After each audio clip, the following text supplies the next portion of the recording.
Sa impyerno.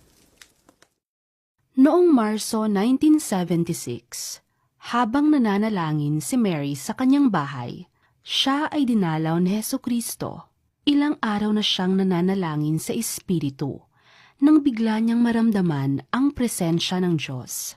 Ang silid kung saan siya nagdarasal ay napuno ng kapangyarihan at kaluwalhatian ng Diyos, at isang maningning na liwanag ang bumalot sa buong paligid. Naramdaman ni Mary ang isang matamis at napakagandang pakiramdam na bumalot sa kanyang dibdib. Nakita niya ang mga ilaw na animoy umaagos na parang mga alon, lumiligid, tumitiklop at gumugulong-gulong pa. Ito ay isang napakagandang tanawin sa kanyang paningin. Pagkatapos, ang tinig ng Panginoon ay nagsimulang magsalita sa kanya.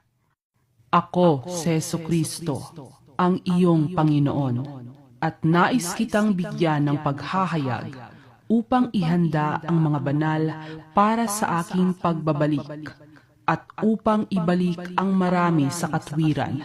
Ang kapangyarihan ng kadiliman ay totoo at ang aking mga paghatol ay totoo.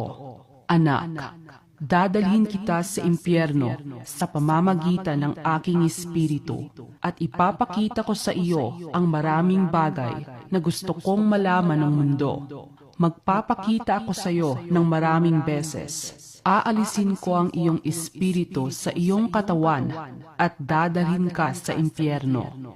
Nais kong magsulat ka ng isang libro at magsabi ng mga pangitain at ng lahat ng mga bagay na inihahayag ko sa iyo.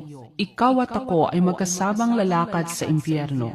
Gumawa ka ng talaan ng lahat ng mga bagay na naganap, nagaganap, at magaganap pa lamang.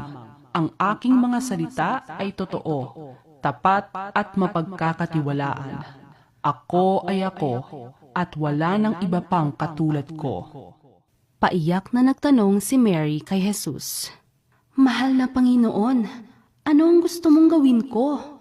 Nais niyang kilalanin ang presensya ni Jesus at isigaw ang pagmamahal dito. Hindi niya maipaliwanag ang sayang nararamdaman. Isang makapangyarihang pag-ibig ang dumaloy sa kanyang buong pagkatao. Ninais niyang ibigay ang buong buhay upang gamitin ng Diyos at tumulong na iligtas ang mga tao mula sa kasalanan. Alam niya sa pamamagitan ng kanyang espiritu na si Jesus, ang anak ng Diyos, ay nasa silid nga